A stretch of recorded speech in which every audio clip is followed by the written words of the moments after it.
My name is Sharon Wallner, and I am 20 years old. I used to believe that hard work protected you, that if you stayed disciplined, stayed grateful, stayed humble, and did everything right, life would eventually reward you.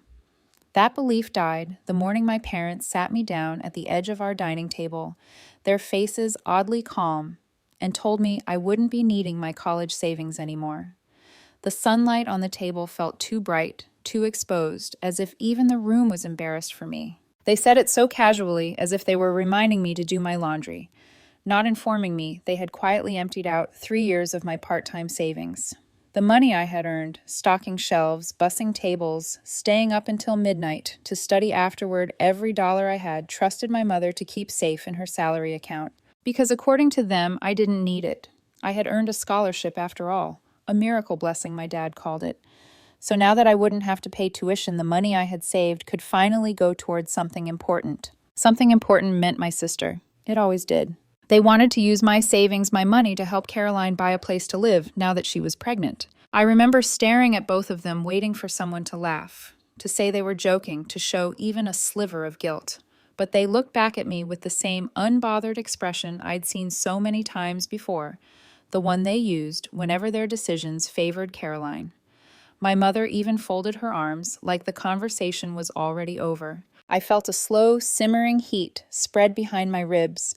It wasn't just anger, it was humiliation, a confirmation of something I'd always suspected but never dared to accept. I wasn't their priority. I had never been. But Caroline was untouchable. Growing up, I had always followed the rules. I finished my homework early. I took part-time jobs as soon as I legally could. I'd been the dependable one, the one who picked up chores without being asked, the one who tried to earn praise through effort. And yet instead of praise, my life became a lesson in quiet comparison. Caroline, 3 years older, was the family comet, bright, reckless, constantly burning.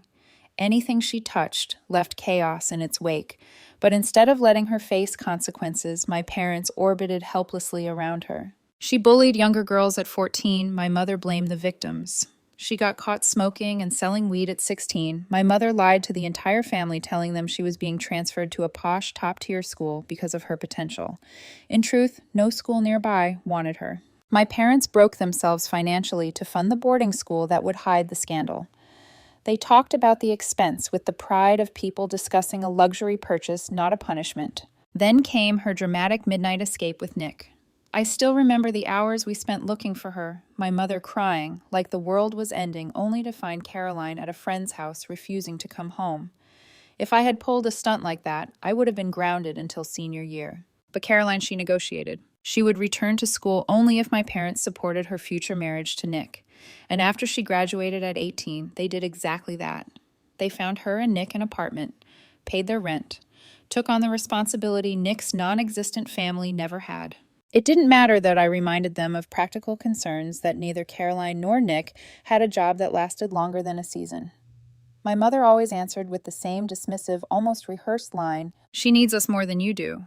That sentence had become the anthem of my childhood. So when my parents sat across from me and announced they were using my savings to diffuse Caroline's stress by buying her a home, I should have expected it. I should have shrugged and said, "Of course you are." But something broke in me that day. Not loudly, not dramatically, quietly, like a thread snapping inside my chest. I remember asking them how Caroline planned to raise a child when she and Nick could barely raise themselves. My mother frowned, annoyed, like the question was rude. She claimed Nick had just gotten a great job offer. Her tone was airy, unrealistically hopeful, like wishful thinking disguised as fact. Then she said the detonating words, "We want to take away her biggest stress. So we've decided to use your savings as the down payment for their apartment. It's what family does." Family, a word they wielded like a weapon. The room spun for a moment. My father nodded proudly, as if the decision was some moral triumph. He didn't even notice my hands trembling under the table. They didn't care about the late nights I worked. They didn't care about the days I skipped outings with friends because I wanted to save more. They didn't care that the money was mine. They cared about Caroline's comfort. They always had. After that conversation, something inside me went numb. I didn't scream, I didn't argue, I didn't beg. I stopped trying. For the rest of the summer, I emotionally checked out. I avoided family dinners, avoided small talk, avoided giving them anything that could be twisted into obligation. I packed for college in silence. My friends helped more than my parents ever considered doing. Sometimes at night, I would hear my parents talking excitedly about how my room would make a perfect nursery once I left. My childhood posters, my books, my small attempts at claiming a corner of the house gone, replaced with pastel paint and crib measurements. I lay awake listening to them staring at the ceiling, wondering if they even realized they were erasing me. Maybe I'd never really been there, but leaving for college wasn't just leaving home. It was escaping. It was survival. As I drove away from the house on move-in day, watching it shrink in the rearview mirror, I told myself the hardest part was over. I didn't know how wrong I was. College felt like inhaling real air for the first time in years. When my friends helped me unload the last box into my dorm, there was a moment, small, fragile, where I felt weightless. I stood by the window, looking down at students rushing across the quad, each one absorbed in their own life, their own future. Nobody here knew about Caroline. Nobody knew about the favoritism that hollowed out my childhood. Nobody saw me as a placeholder, a backup plan, or a sacrifice waiting to happen. For the first time, I was just me. I built a life quickly, almost desperately afraid that if I slowed down, the past would find a way to pull me back. I worked part-time as a server at a little cafe near campus. I loved the noise, the hum of chatter, the smell of espresso on my clothes. I liked being needed for something simple and fair. If I worked hard, I earned money. No shifting expectations. No guilt. Classes were challenging, but rewarding. My professors were kind. My roommates were supportive. I found myself forming habits that felt like small acts of rebellion. Buying myself a coffee without overthinking the price, staying out late with friends, decorating my dorm with photos and lights, as if claiming a space that was finally mine. I didn't go home. Not for weekends, not for breaks, not for their birthdays or holidays. After everything with my savings, I didn't see the point. My parents rarely called. When they did, it was transactional questions about online banking, asking if I still had certain documents or quick updates about Caroline's pregnancy. Caroline herself never contacted me. When Jimmy was born, my parents sent me one photo, my mother beaming, holding the baby like a trophy she hadn't earned. I didn't respond. 2 years passed like that quiet, distant, almost blissfully predictable. But trouble in my family never disappeared. It waited. It fermented. It gathered strength in silence. It came for me the morning my phone vibrated relentlessly on my nightstand. My mom's name flashed across the screen again and again, call after missed call. At first I thought someone must have died. She never called this much, not even once in the last year. On the 5th attempt, I picked up. All I heard was trembling breath and a cracked whisper. "Sharon, did Caroline call you?" Her voice was sharp, frantic. I pulled myself upright, heart thudding in my chest. "No, what's going on?" A strangled sob burst through the receiver. My mom's cries always sounded dramatic, but this was different. Raw, uncontrolled. Oh God, Jimmy." My stomach tightened. "Mom, slow down. What happened to Jimmy?" I heard rustling, then my father's deeper voice, tense and urgent. "Caroline left him." The world seemed to pause. I pressed the phone tighter to my ear. "What do you mean, left him?" My father exhaled sharply, like saying it out loud made it more real. "This morning someone kept ringing the doorbell. When we opened the door, he was standing there, alone, holding a small backpack." A cold wave slid down my spine. "And Caroline?" I asked. "Gone," he said. "Both of them, her and Nick. Phones off. No messages, nothing." A quiet buzzing filled my ears. "Jimmy was only 2. Was there a note?" I asked softly. My father hesitated. "Yes." My mom's sobbing rose again in the background. "What did it say?" "That she couldn't do it anymore," he answered. "That motherhood was suffocating her. That she didn't want to raise him." My breath caught. For all of Caroline's chaos, for all her selfishness, part of me never believed she could do something this cruel. But then again, maybe that was me still hoping for a version of her that had never existed. My father cleared his throat, voice turning stern, authoritative, the tone he used when he wanted obedience. "We need you to come home, Sharon." Of course. There it was. The real purpose. "I can't," I said immediately. "I have an exam this week." "This is an emergency," he snapped. "Your family needs you." Family. That word again. Dragged out only when convenient. "Dad," I said, steadying my tone.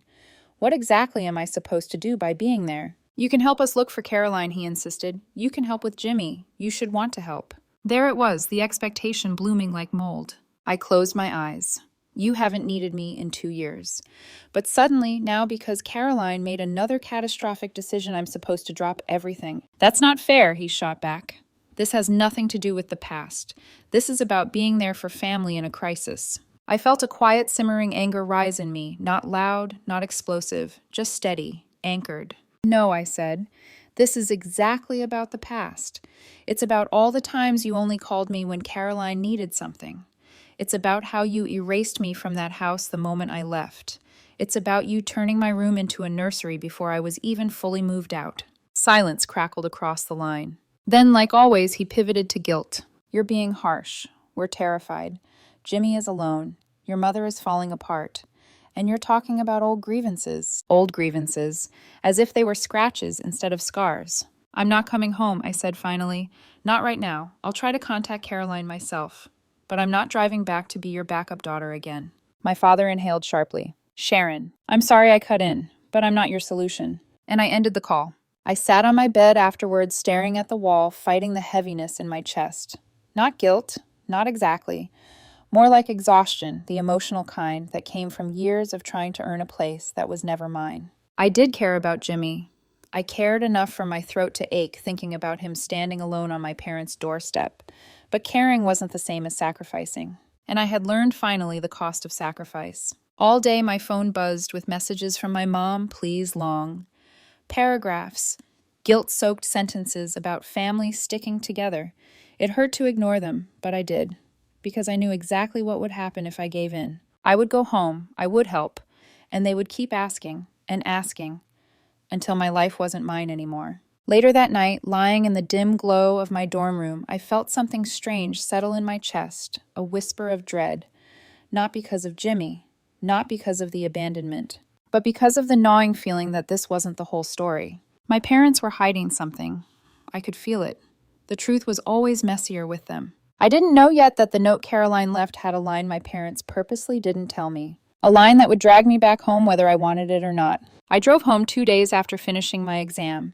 Not because my parents begged, not because I had forgiven anything, but because of Jimmy. The thought of him wandering around confused, clutching a backpack, and waiting for a mother who wasn't coming back, I couldn't shake it.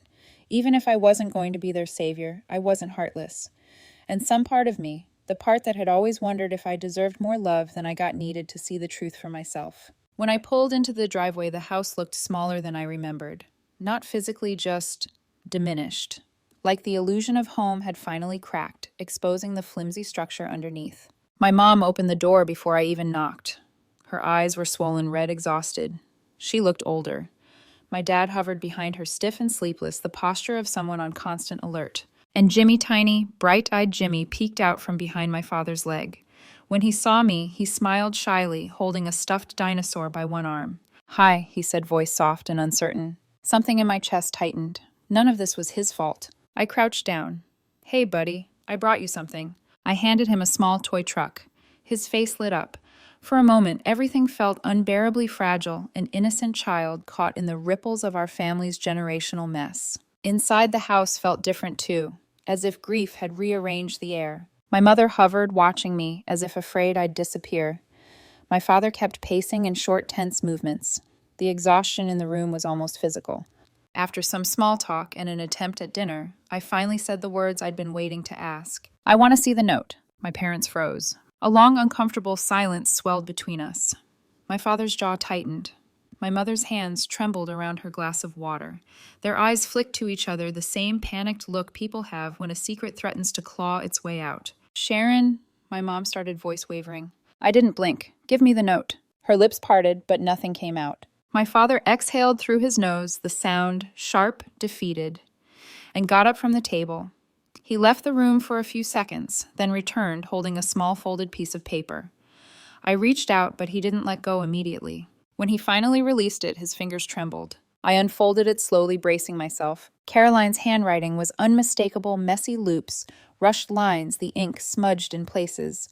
The first lines matched what they'd told me. I can't do this anymore. I hate being a mother. I feel trapped. But then halfway down the page was a line they hadn't mentioned. A line that changed everything. Jimmy deserves a mother like Sharon, not me. The words punched the air out of my lungs. I reread them twice, then a third time, each pass carving deeper into me. Not my parents, not her husband, not CPS, me. She left her child to me. I felt heat spreading through my chest. Not warmth, but something sharp, electrifying.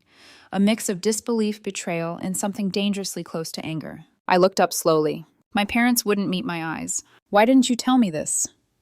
My voice was low calm, the kind of calm that scared even me. My mom's chin wobbled. We didn't think you were ready to hear that. Ready, I repeated. You thought I wasn't ready to hear the truth of what my sister did. My dad rubbed his forehead. Sharon, you have your own life. We didn't want to pressure you.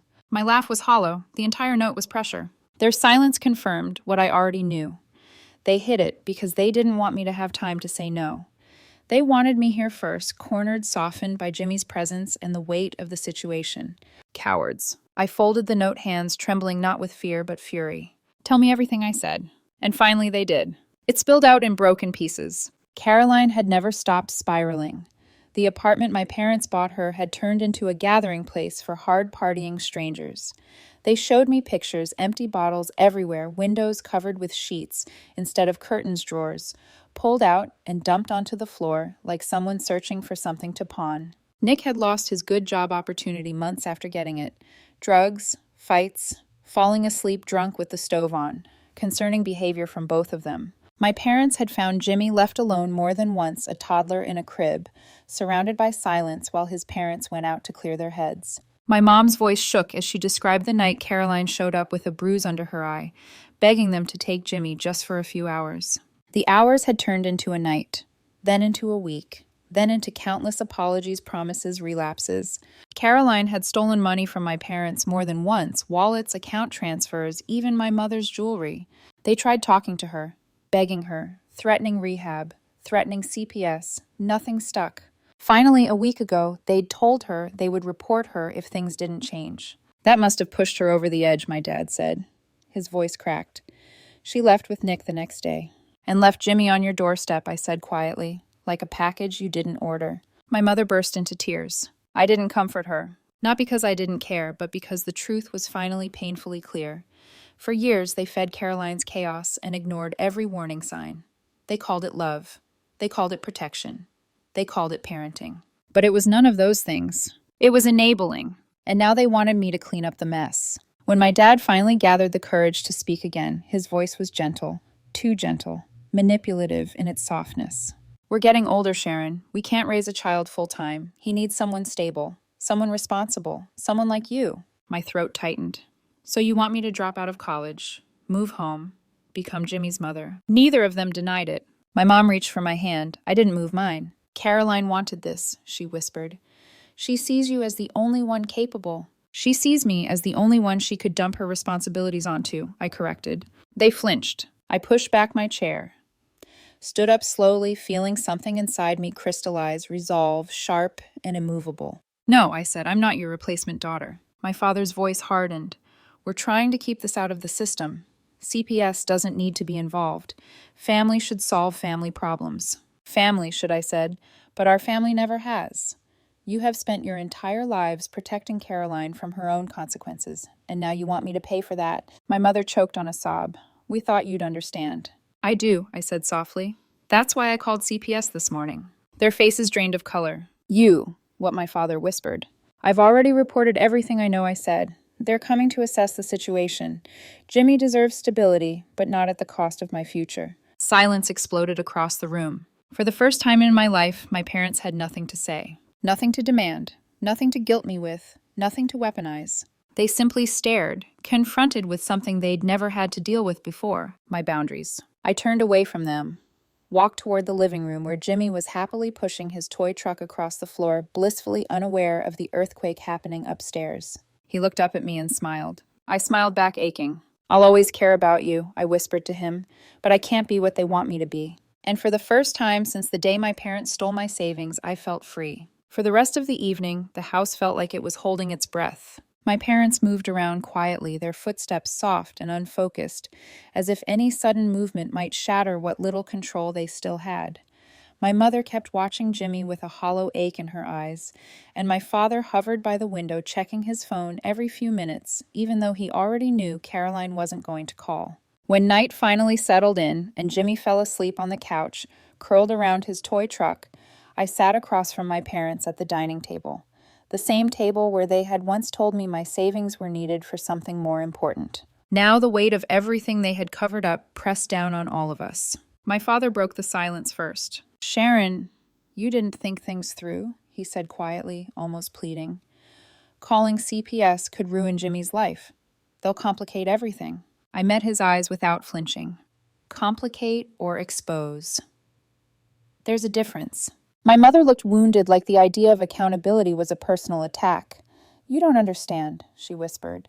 We were trying to help Caroline. She was struggling. "She's been struggling for years," I said. "And every time, instead of letting her face consequences, you protected her. And now look where we are." My father's jaw tightened. We weren't protecting her. We were protecting the family. "No," I said softly.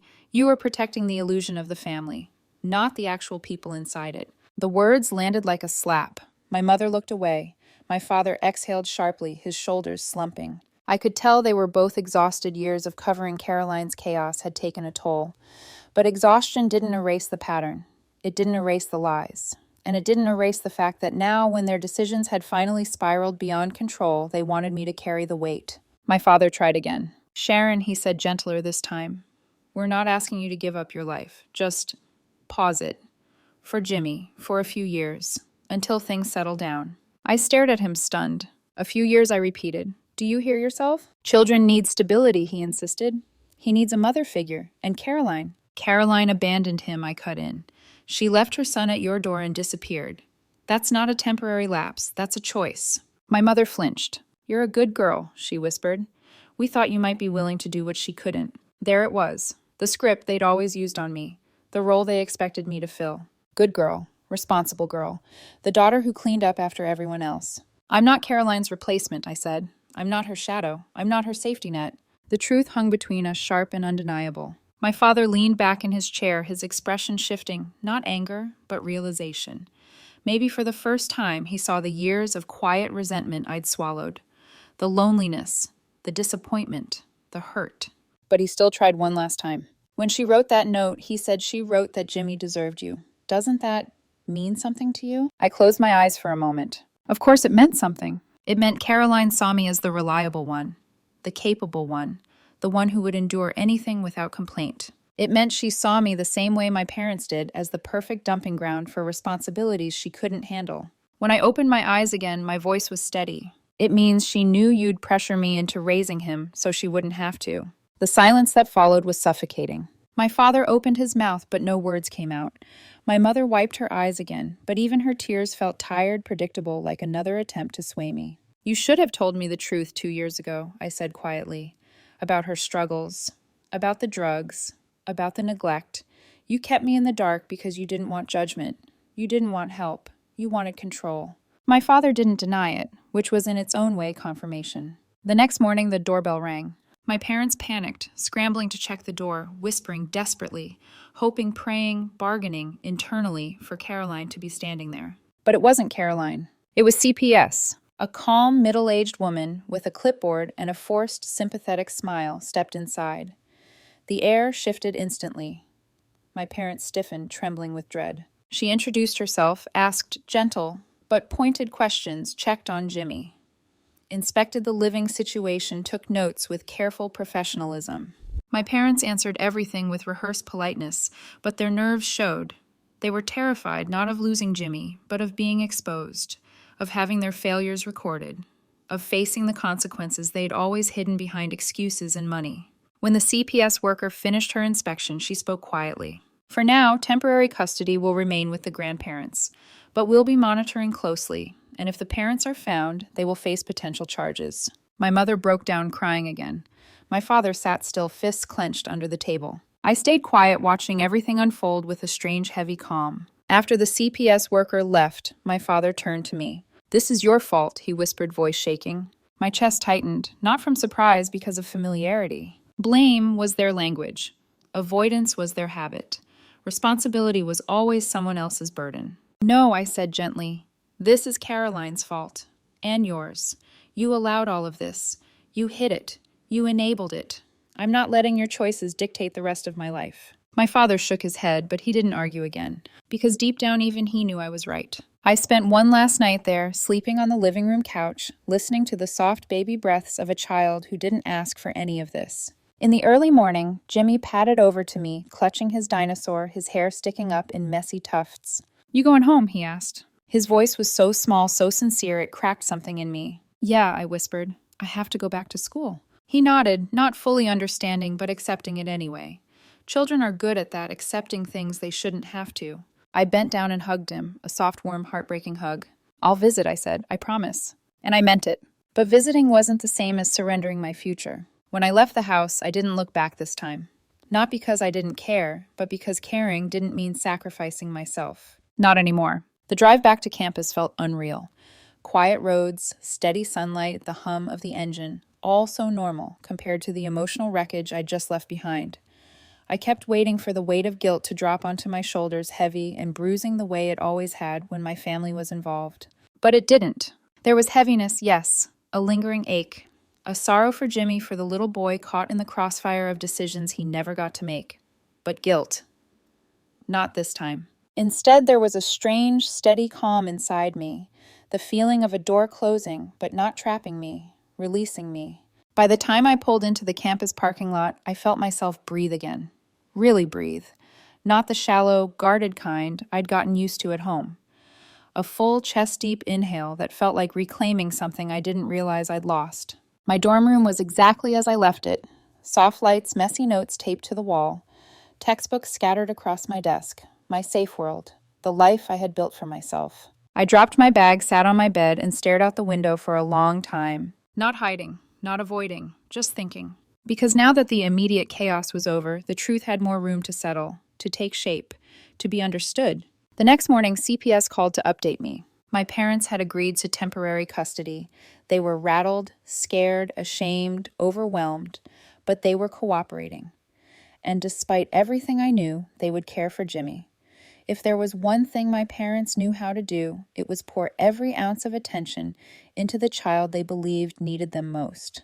This time, at least, that attention was going to the right person. But they still hadn't apologized to me. Not for the favoritism, not for the savings they took, not for the manipulation, not for trying to make me a replacement mother for a child that wasn't mine. What I got instead was a short, stiff text from my dad. "We'll handle things. Take care of your studies." A command disguised as consideration. And from my mother, "Jimmy misses you. We hope you'll visit soon." No apologies, no accountability, just expectation wrapped in sentiment.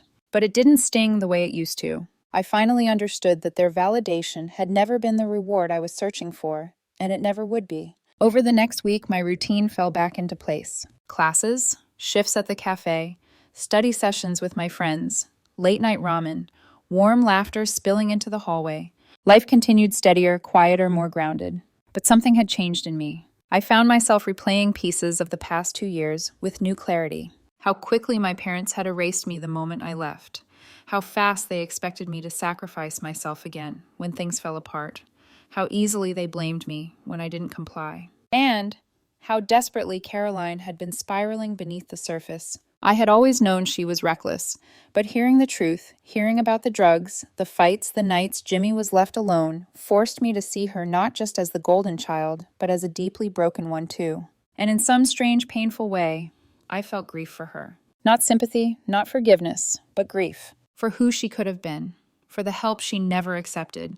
For the help she was never taught to accept because my parents always shielded her from consequences. Their overprotection wasn't love. It was negligence disguised as devotion. And Caroline paid the price. We all did. One night, after finishing a shift at the cafe, I sat outside under the string lights and watched students laugh and gather around warm cups of coffee. For a moment, I closed my eyes and imagined a future where things were different. A future where I wasn't always the backup plan, where Jimmy had a chance at stability, where Caroline got the help she needed, or at least understood why she needed it, where my parents finally looked at me and saw more than a utility, where I could build a life that belonged only to me. The thought was bittersweet, hopeful, sad, but real, because for the first time in my life, I wasn't waiting for my parents to do better.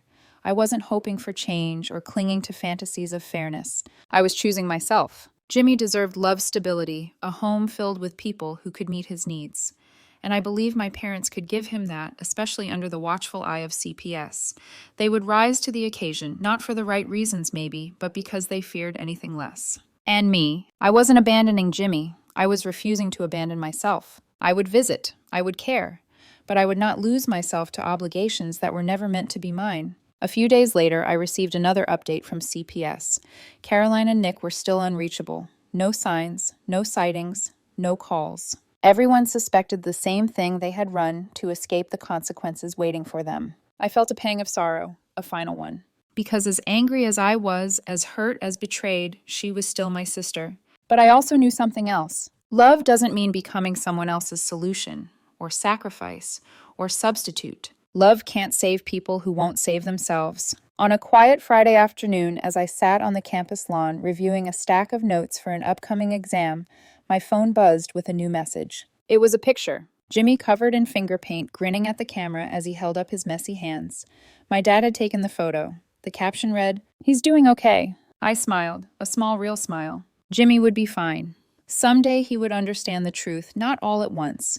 Not in the simplified story my parents would craft, but in the subtle ways children eventually understand the world around them. And maybe when he was older, he and I could have a relationship built not on obligation, but choice. Until then, I would live my life. Study hard, build my career, become the version of myself I had always wanted to be.